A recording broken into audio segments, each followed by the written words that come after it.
Oh shit, there's a car behind me. That kind of, you know, like, just an update from all the bullshit that happens. A majority of the time I go out. I don't really go out, that's the thing. I'm always at home or at work. There's nothing really else other than like when my siblings want to go do something. So that's why it's literally my life. So I did an update on work.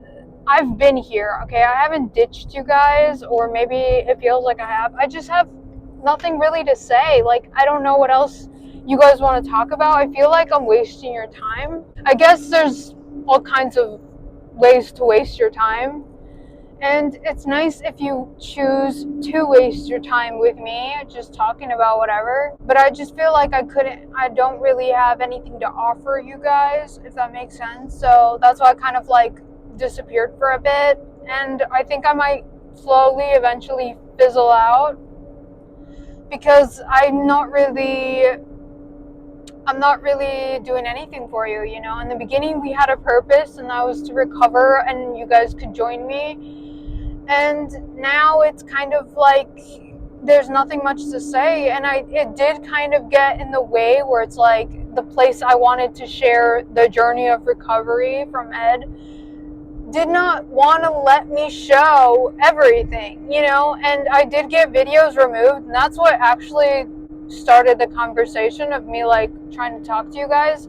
There was this person who keeps commenting, and if you're there, please stop. You keep commenting, God, like, pray to God and he will heal you, like Jesus will save your soul or some weird shit. And it's like, dude, this whole religious bullshit, I get it. You think religion will save us all. I get it, but let's not assume everybody is this way. It's kind of annoying.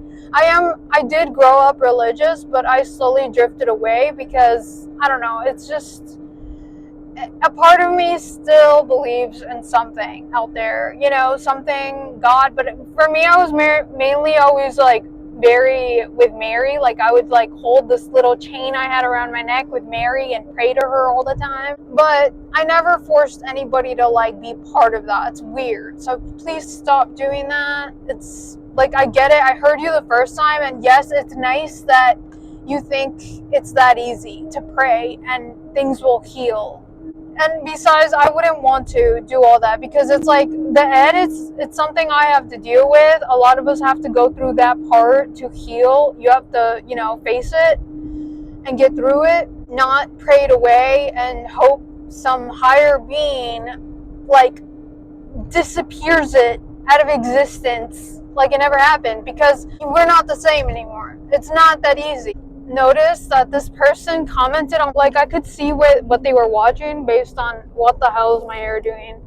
I could see what they were watching, like what kind of like where they were headed towards in the videos, because they kept commenting the same damn shit about Jesus Christ as our Lord and Savior. Like, dude, they don't even knock at our door anymore. They just go on our social media and like spam us there. They did comment on a video that was removed by YouTube a long time ago. It was filming my binge, but apparently YouTube brought it back because how else would this person comment on it? And I checked and it did come back. Maybe it's removed again. I don't know. Maybe we'll figure it out later. But it's weird because they brought a second part. There was 2 parts to that video. I think they brought either the first part or the second part. I think it was the first part actually, because you can see me ordering at McDonald's. And I thought it was so strange because it's like, why are you bringing it back? You had it removed. Freaking YouTube removed a lot of my videos, and I just don't understand. Like, I get that, like, they don't want me triggering people, but the people that want to be triggered will be triggered regardless of what we post. And I wasn't glamorizing it most of the time. I can't even watch those videos back because they make me sad. They also removed, and I don't think this one is back, and it won't be back because I named it Life with Mia. And it was like, I think it was like a thing going on at the time where we all share life living with or dealing with or stuff like that. And I did one with Mia because that's the bullshit I was struggling with. And yes, it might look like someone's glamorizing it. That's kind of the point. People who are looking for this are trying to trigger themselves. But in the video, I was miserable. Like, I was miserable the whole time. And it was not something that was romanticizing it. And I'm so tired of being censored when these conversations are important, you know? And that's why it's like, it's kind of hard to be in a place where you can't really share, you know, the bullshit that haunts you. Because it's part of who we are now at this point. Like, everything, good or bad, it makes you who you are. The fact that we can't even talk about it without it being completely removed, but there's so many shit that's so much more toxic that's on there. Like, how many people would drink, you know what I mean? Like, there was so many parties and drinking going on in like vlogs at the time. I noticed a lot of that shit where it's like, it's so much fun, they're drinking, and like that's allowed, but like we can't share conversations about mental illness because, oh no, you can't, that's toxic. Like, not even mentioning it at all, even if it's like not romanticizing it. I don't know, I'm still venting about this shit, but basically I just think it's weird that they decided to bring one back but deleted the others. But the person that kept freaking spamming me about Jesus Christ and how it's gonna save me, which he's done great so far. Oh my god, birds are getting in the way. Like, have you guys noticed this at all, or am I the only one? Birds keep like trying to get in like the road. I don't understand. I have to dodge birds. This is weird. Every time I get off work, I haven't really been up to anything other than working, and nothing too crazy has been going on. There's a little bit of weird shit here and there, but it's not, I don't work enough with the people. I work schedule kind of like, I work weekends and a little bit of like the fun days that everybody else on purpose. I like to have the opposite schedule as like the average human. I don't know, the average person. That makes me sound weird, but basically I work nighttime, graveyard shift, and weekend. I don't want to overwork myself. I already do like at work, so I don't overschedule myself, but sometimes they'll like put me on there, which pisses me off, especially when it's like the day of or a day ahead. I do that because there's less traffic. My Fridays are actually Monday mornings, and that's when it's the most packed. Right now, I'm having like, I'm at peace because there's nobody behind me other than creatures getting in the freaking way sometimes. I just don't want to hit anything. I just like it that way because of the no traffic. I don't see, the thing is, I'm not really afraid of driving like alone. I'm afraid of driving with people around. I guess social anxiety follows me even in car because I don't want to accidentally hit a car, especially with that car accident I had years ago. I think that really sealed the deal for me with fear of driving, but it's mainly other people. I actually do like driving. I know how to drive. I've been driving since I was 17, but there's something about when there's people around that I just freeze and I just forget everything, kind of like with, you know, conversations and working when people are near. So that's great. I'm forced to be antisocial, even though I really like to talk. If you can tell, I love talking. Who would have known that putting myself randomly on the internet and found my little group of people that don't judge would be the place where I feel the safest most of the time. There's been times where I've been like, holy shit, oh my god, I almost killed a rabbit. Oh my gosh, freaking, why are they so, like, I'm glad he like ran back, but why do they keep doing that? But what were we talking about? Work? Yeah, so because of the weird shift I have, my schedules of leads, and managers clash. So I have a mix of 3 sets of different managers and they clash. So I don't have one manager for the whole time, which I do that on purpose. I won't, if you're with a certain person, whether it's a manager and a coworker, they will eventually get used to you and, God forbid, comfortable with you. And when they're comfortable with you, they stop walking on eggshells. I sound toxic. Hear me out. I personally think if I'm the bad guy, if I'm the worst bad guy in this room, in this area, if I'm the most toxic one here, it will never get overboard because at the end of the day, I'm a little bitch. I have some sort of empathy. I feel for people. So I will never be overboard. My overboard will never be so bad. At least I like to think. So if I can trick people that I work with, managers especially because they're above us, into thinking that I am a monster, then they will not mess with me. But in order to do that, I have to be toxic or somewhat toxic. How do you become a person that's not seen almost as like not human, more like, I don't know, sketchy? You become unknown. You become unknown. You can't be pinpointed. They don't know much about you because they cannot get comfortable with you because they don't know. Will you freak out? Will you let it be? They don't know. And the only way to do that is if you are not around these type of people a lot because they can't really understand you. So that's what I do. If I don't have one manager all the time, they do not know me. They don't never get the chance to know who I am, and they will never get super comfortable with treating me like shit. And it sucks that it has to be this way, but I've mastered this stupid art of toxicity balance because people will treat you like shit, especially people that get used to being at a higher level. Eventually they get used to the whole, like, you know, and even now I still have a little bit of problems. That's why I have to be very careful. For example, I have 3 managers right now that clash, so I don't have specific one all the time. And they can, you know, they will never have me the whole time. One can never have me more than once unless they, like, you know, come in for another one, which is exactly what happened today. I don't know, it's kind of weird, but it sounds really weird, but I don't know if this is a thing. If you guys know if this is a real thing, but this is just what I've noticed and what has worked for me.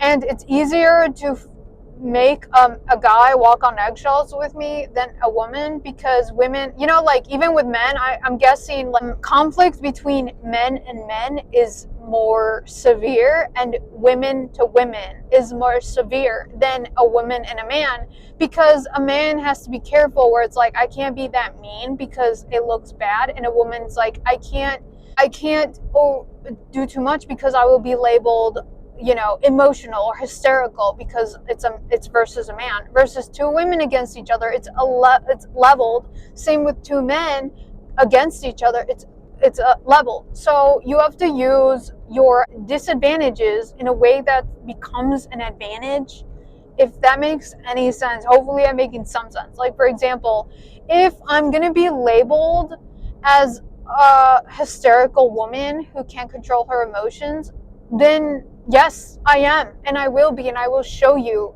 how bad it can get. Because that's what happens when, you know, like a lot of guys, I've heard this a lot with men that are toxic. They will label me that when I get upset and when I show my emotions.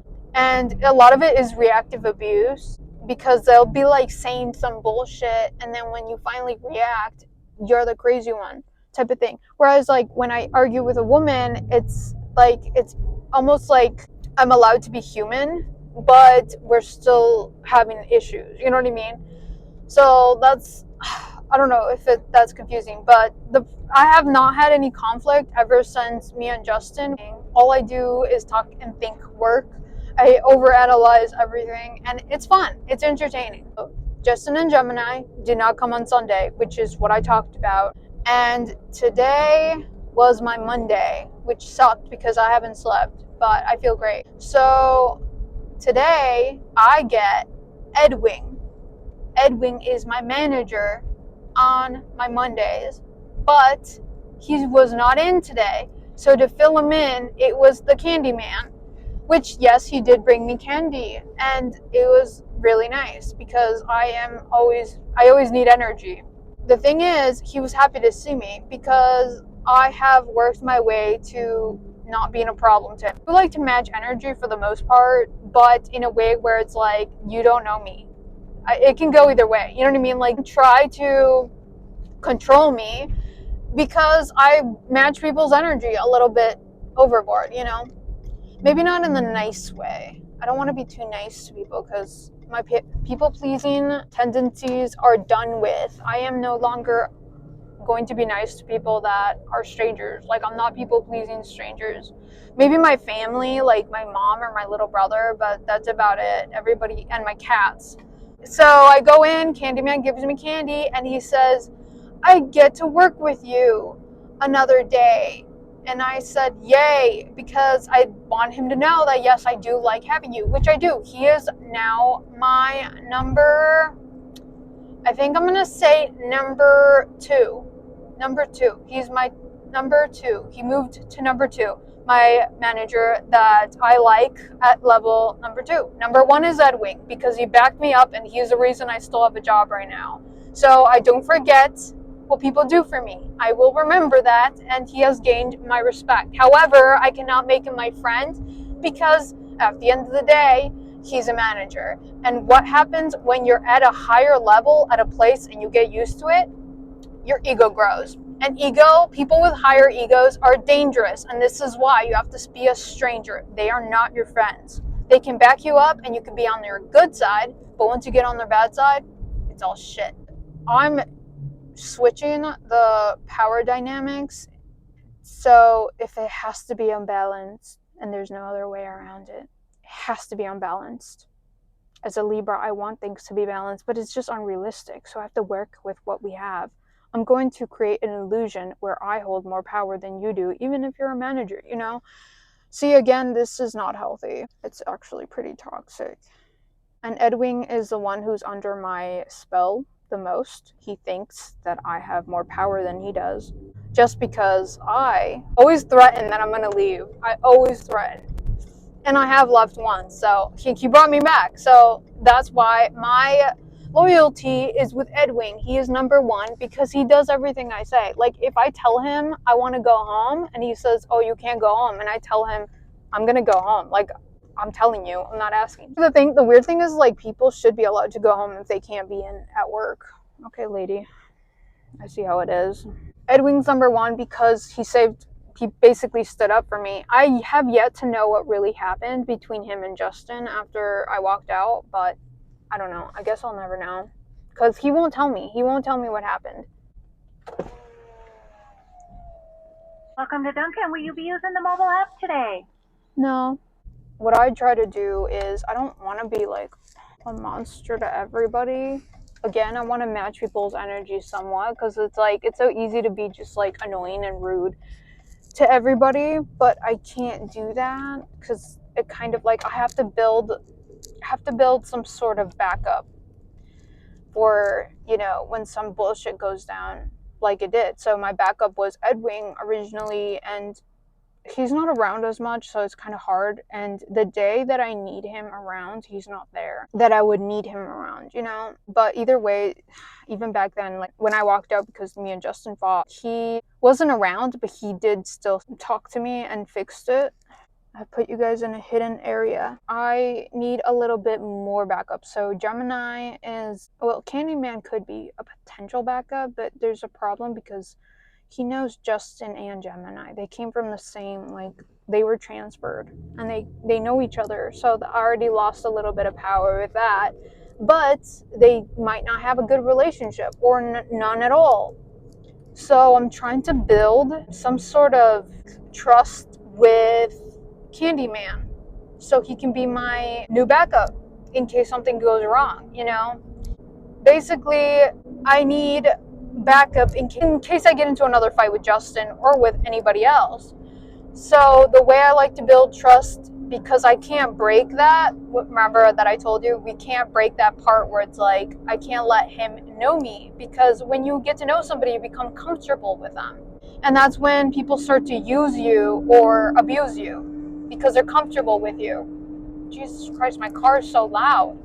So the way I can build trust is through actions. No words being exchanged. He doesn't know who I am. He just knows my name and how I work. And my work speaks for itself. I become somebody reliable only in exchange of what I want, which is I have conditions. And that is, I need you to respect my boundaries at all costs. And that is, I work alone. What else? I'm pretty simple. I work alone, and I'm not talked to like I really don't like tone. So I like the fact that some of them are careful with me. I need people to talk to me like I'm a human, because some managers and leads, you'd be surprised, they start to talk to you like you're stuff like that. Also, I don't want to be told to do something I don't want to do. Like, I remember there was this other lead who was the one that went in with me and Justin. I forgot the fake name I gave him, but he's not that important. But the thing is, it's like he was walking on eggshells from the beginning, because he knew I had a tendency to, well, everybody calls it I'm confrontational and I have a temper, but I call it I stand up for myself and I have standards, but whatever, maybe it's somewhere in the middle. And he would walk on eggshells with me. Slowly, though, the ego grew. He was a manager and he started to get a little too comfortable telling me what to do. And I don't like that. Like, for example, he told me, "Oh, can you help this area?" Which is very cold. As you can see, I'm already freaking freezing as it is. So I'm like, "No, I'm not going over there because I'm cold." And he's like, and Angela, I need you to go over there. I need you to go over there. And I was like, send somebody else. There's other people you can send that aren't freezing all the time as it is. And he's just like, and I'm like, find someone else. It's like the fact that we have to get to this, like if